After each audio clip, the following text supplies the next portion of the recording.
Hello दोस्तों, आज की क्लास में शुरुआत करने वाले जा रहे हैं पैरामेडिकल का पार्ट टू। क्या पार्ट टू? चैप्टर वन का पार्ट टू। क्या चैप्टर वन का पार्ट टू, जिसमें पिछले क्लास में कुछ पढ़ लिए थे चैप्टर वन का, और चैप्टर वन का पार्ट टू शुरुआत करने जा रहे हैं, जो आज की क्लास में लगभग ख़त्म होने की चांस है, यानी कि चैप्टर द एंड होने की संभावना है। तो इस क्लास शुरुआत करने से पहले आप सभी को यह चीज़ जानकारी दे दिया जाए कि टाइमिंग अनाउंसमेंट हो गया है। आप सभी को डेली इस चैनल के माध्यम से 1:15 में डेली 1:15 में क्लास दोपहर को चलेगी। क्या दोपहर को चलेगी? 1:15 में। क्या 1:15 में जो है डेली क्लास चलेगी। क्या डेली क्लास चलेगी 1:15 में? तो आप सभी इस चैनल से जुड़ जाइए। डेली 1:15 में क्लास चलेगी, डेली 1:15 में क्लास चलेगी, जिसमें से ये पैरामेडिकल का चलेगी। क्या पैरामेडिकल का चलेगी। और जो बीएससी नर्सिंग का तैयारी कर रहे हैं, जो बीएससी नर्सिंग का तैयारी कर रहे हैं, उनके लिए 7:15 सुबह को चलेगी। क्या 7:15 सुबह को चलेगी। और आप सभी को इतना कंटेंट फ्री में मिलने जा रहा है 2025-26 के लिए। जो भी स्टूडेंट तैयारी कर रहे हैं 2026 के लिए, जो भी स्टूडेंट तैयारी कर रहे हैं, उनको इतना कंटेंट फ्री में मिलने जा रहा है। और ये जो हर वो चैप्टर ख़त्म होते ही 30 to 50 क्वेश्चन लाया जाएगा। क्या 30 to 50 क्वेश्चन लाया जाएगा, जिसमें आप सभी के लिए बेहतरीन हो सकता है। क्या आप सभी के लिए बेहतरीन हो सकता है। चैप्टर वाइज थ्योरी चलेगी। और थ्योरी का मतलब ये हुआ, चैप्टर वाइज आप सभी के पास थ्योरी आएगी तो उनका कॉन्सेप्ट भी क्लियर किया जाएगा। क्या कंटेंट तो मिलेगा ही मिलेगा टेलीग्राम ग्रुप में। क्या कंटेंट तो मिलेगा ही मिलेगा टेलीग्राम ग्रुप में, लेकिन उनके साथ साथ यूट्यूब पे आप सभी को कॉन्सेप्ट भी मिलेगा। क्या वो यूट्यूब पे कॉन्सेप्ट भी मिलेगा। ये पीडीएफ टेलीग्राम ग्रुप में मिल जाएगा। और हर वो चैप्टर ख़त्म, यानी कि हर वो सब्जेक्ट में 5-5 चैप्टर ख़त्म हो जाएगा। फिजिक्स, केमिस्ट्री, मैथ, बायो में अगर 5-5 चैप्टर ख़त्म हो जाता है पैरामेडिकल के लिए। और जीके में जिसको जनरल नॉलेज बोलते हैं, इनमें जैसे पिछली बार क्लास चलते आ रही थी, इस बार भी क्लास चलेगी। और ये टेलीग्राम क्यूज भी चलेगी 5-5 चैप्टर ख़त्म होते ही। और पीडीएफ बिल्कुल फ्री में मिलेगी। और 5 से 7 सालों के बीच का जो प्रीवियस ईयर क्वेश्चन होती हैं PYQ, ये करवाया जाएगा आप सभी के बीचों में। और ये जो है फ्री बैच है, तो आप सभी जुड़ने का कोशिश कीजिए और इस चैनल के माध्यम से पूरे लाइव क्लास में अटेंड करने का कोशिश कीजिए। 1:15 कितना? 1:15। तो चलिए आज की क्लास को शुरुआत करते हैं। फिजिकल वर्ड एंड मेजरमेंट का जो फर्स्ट चैप्टर में कुछ क्वेश्चन कर लिए थे, तो पिछले क्लासों में यहाँ तक पढ़ लिए थे। क्या यहाँ तक पढ़ लिए थे। और यहाँ अभी जो शुरुआत करने जा रहे हैं, व्युत्पन्न राशि से शुरुआत करने जा रहे हैं। और आप सभी को एक बात और बता दिया जाए कि क्लास ख़त्म होते ही अगर हर वो चैप्टर ख़त्म हो जाता है, उस पर तो आप सभी के लिए डॉट क्लास लेके आया जाएगा। क्या डॉट क्लास लेके आया जाएगा। डॉट क्लास के बाद ये भी आप सभी को बता दिया जाए कि कोई चैप्टर ख़त्म होती है, उनको रिव्यू करवाया जाएगा। मतलब कि एक लॉन्ग या शॉर्ट वीडियो के माध्यम से, 1-2 मिनट वीडियो के माध्यम से आप सभी को पूरे डिटेल्स में आप सभी को समझा दिया जाएगा कि अभी तक मैं अपना सब ये सब पढ़ लिया है। क्या ये सब पढ़ लिया है। तो व्युत्पन्न राशि क्या होता है, ड्राइव्ड क्वांटिटी क्या होती है, इनके बारे में चलिए जानकारी प्राप्त करते हैं। ये एक वैसा राशि होता है जिन्हें मूल राशियों से प्राप्त होती है। क्या मूल राशि, जो राशि होना चाहिए उनसे प्राप्त होती है व्युत्पन्न राशि। क्या व्युत्पन्न राशि जैसा क्षेत्रफल, यानी क्षेत्रफल जो होती है, ये लंबाई और लंबाई को गुणा करके प्राप्त होता है। क्या क्षेत्रफल कैसे प्राप्त होता है? लंबाई को गुणा करते हैं, लंबाई से गुणा करते हैं तो क्षेत्रफल प्राप्त करते हैं होता है। क्या क्षेत्रफल प्राप्त होता है, जिसको मीटर स्क्वायर बोलते हैं। क्या मीटर स्क्वायर बोलते हैं। इस तरह से मापन में त्रुटियाँ क्या होती है, एरर ऑफ मेजरमेंट। अगर कोई चीज़ को हम मापते हैं तो उसमें त्रुटि आता ही आता है। काहे आता है, ये सारे जानकारी इस वीडियो के माध्यम से जानकारी प्राप्त करेंगे। तो आप सभी लास्ट तक बने रहिएगा। तो आप सभी 1:15 में जुड़ना मत भूलिएगा। और मापन त्रुटियाँ क्या होते हैं, एरर ऑफ मेजरमेंट। मापन में कभी भी पूरी तरह से सटीक नहीं होता है। इसमें हमेशा कुछ अनिश्चित या त्रुटि होती है, एरर होती है। मतलब हम कोई चीज़ को मापते हैं, मतलब हमको 1 kg लेना है कोई चीज़, तो क्या तराजू होती हैं वो सही होती है, उनका मापन सही होता है? नहीं होता है। क्या नहीं होता है। थोड़ा बहुत 1-2 ग्राम का चेंजिंग होता ही होता है। क्या 1-2 ग्राम का बदलाव होता है। यही मापन में त्रुटियाँ होती हैं। क्या यही मापन में त्रुटियाँ होती है। ये पूरी तरह से सटीक नहीं होते हैं, मतलब कि कभी भी ये सटीक नहीं होती हैं, मतलब सही नहीं होती है। यह हमेशा कुछ ना कुछ अनिश्चितता को दर्शाता है, त्रुटियाँ को दर्शाती है। और नियमित त्रुटियाँ क्या होता है, नियमित रूप से त्रुटि, सिंथेटिक एरर क्या होती है, ये वे त्रुटियां हैं जो एक ही दिशा में होती हैं। क्या ये एक ऐसा त्रुटियां हैं जो एक ही दिशा में होती हैं।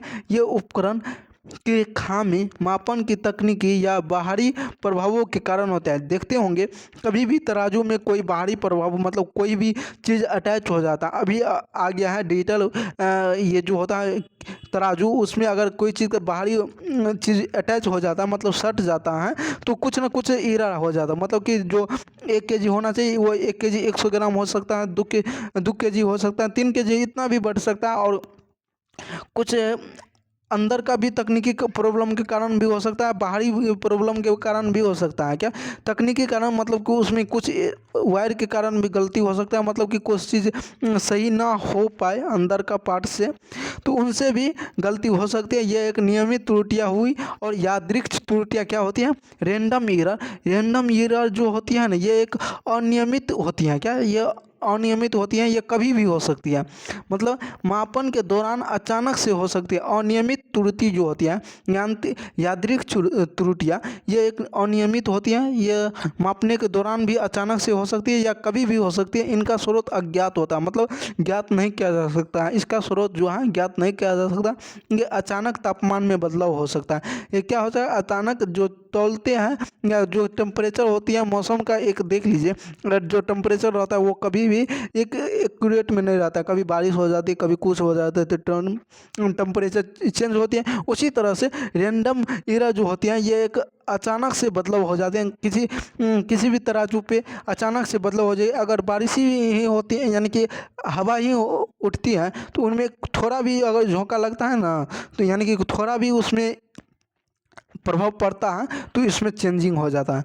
समझ गए? अब अगला आता है, अगला टॉपिक सार्थक अंक। क्या सार्थक अंक? और आप सभी जुड़ जाइए इस चैनल के माध्यम से, आप सभी के लिए बेहतरीन हो सकता है। इतना कंटेंट मिल रहा है, फ्री में मिल रहा है 2026 के लिए। जो भी स्टूडेंट तैयारी कर रहे हैं उनके लिए बेहतरीन हो सकता है। और अगर आप सभी को लगता है बेहतरीन नहीं होता है तो कोई दिक्कत नहीं है। वैसे आप सभी को इतना चीज़ फ्री में मिलने जा रहा है और कॉन्सेप्ट भी मिल रहा है जो अभी आप सभी को मिल रहा है, जो अभी हम बता पा रहे हैं आप सभी को। अगर कहीं पे प्रॉब्लम होता है तो पूछ भी सकते हैं, पूरी बेधड़क से आप सभी को जानकारी दिया जाएगा। क्या पूरी ही बेधड़क से पूछ सकते हैं, आप सभी को जानकारी दिया जाएगा। अब सार्थक अंक क्या होता है? Significant figure. यह किसी मापन में सार्थक अंक वे विश्वसनीय अंक होती है जिसमें अंतिम निश्चित अंक भी शामिल होते हैं। क्या अनिश्चित अंक भी शामिल होते हैं? अंतिम का जो है अनिश्चित अंक भी शामिल होती हैं।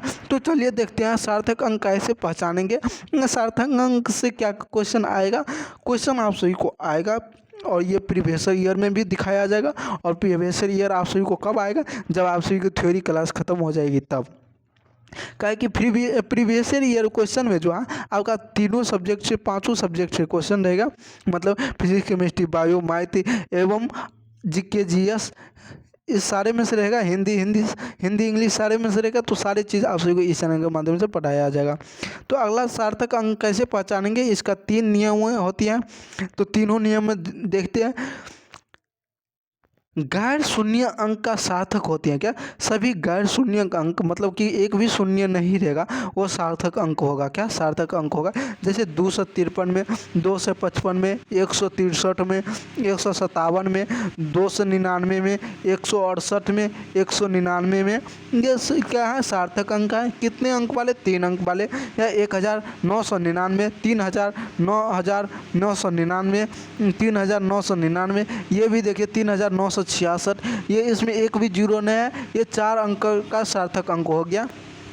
और अगला कहता है 2 गैर शून्य अंकों के बीच, मतलब कि जो शून्य अंक नहीं है, मतलब 2 और 5 शून्य अंक नहीं है, इनके बीच शून्य रहता है। क्या शून्य रहता है? शून्य है, वो सार्थक होगा। क्या सार्थक होगा?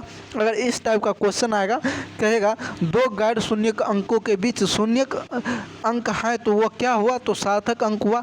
और कितने अंक का सार्थक अंक हुआ? तो आप सभी को बताना है कि इसमें 4 है तो 4 होगा, लेकिन आप सभी के सामने जितना रहेगा अंक उतना बोलना पड़ेगा। ठीक इस तरह से अगला है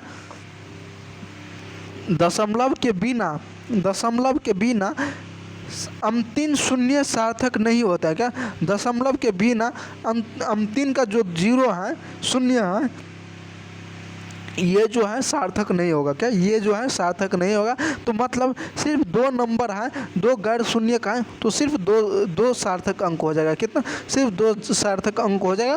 तो अगला है विमीय विश्लेषण। क्या विमीय विश्लेषण क्या होती है, इनके बारे में देखते हैं। इसका उपयोग किसी भी समीकरण के लिए विमीय स्थिरता को दर्शाता है। डायमेंशनल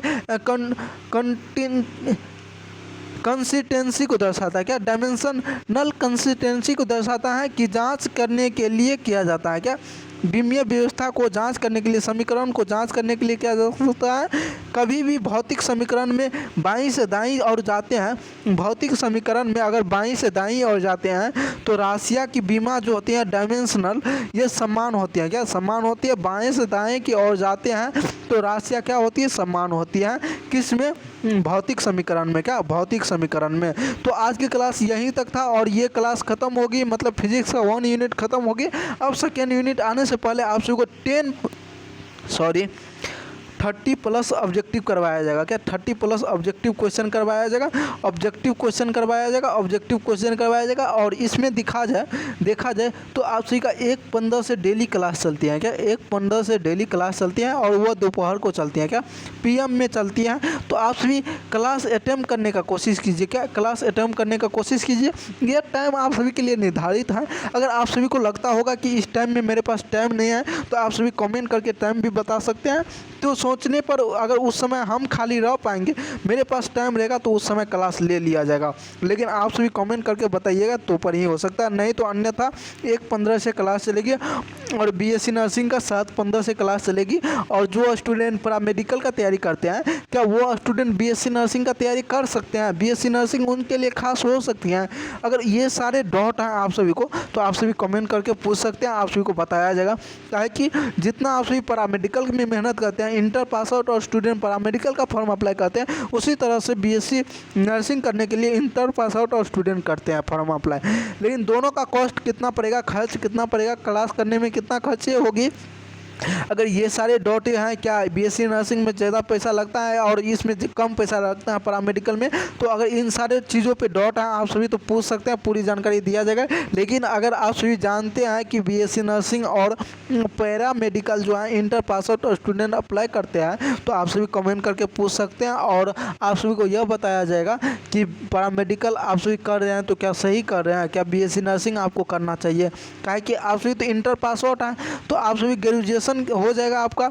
BSc नर्सिंग क्या हुआ, ग्रेजुएशन हुआ, लेकिन पैरामेडिकल आपका ग्रेजुएशन नहीं हुआ, वह एक डिप्लोमा कोर्स हुआ। डिप्लोमा कोर्स करने के बाद ग्रेजुएशन कोर्स आता है जिसको पैरामेडिकल फार्मेसी बोलते हैं। BCCLE का अप्लाई करना पड़ता है फॉर्म, जिसमें से पैरामेडिकल फार्मेसी के नाम से होती है, पैरामेडिकल होती है। तो आप सभी उसमें जा सकते हैं। लेकिन आप सभी को अगर कोई चीज़ का डाउट हो, प्रॉब्लम हो तो पूछ सकते हैं। आप सभी को ग्रेजुएशन करना चाहिए, मतलब BSc नर्सिंग करना चाहिए या पैरामेडिकल करना चाहिए। मेरे अनुसार निर्णय अगर आप सभी लेते हैं तो नर्सिंग का तैयारी कीजिए, आप सभी के लिए बेहतरीन होगा। क्या?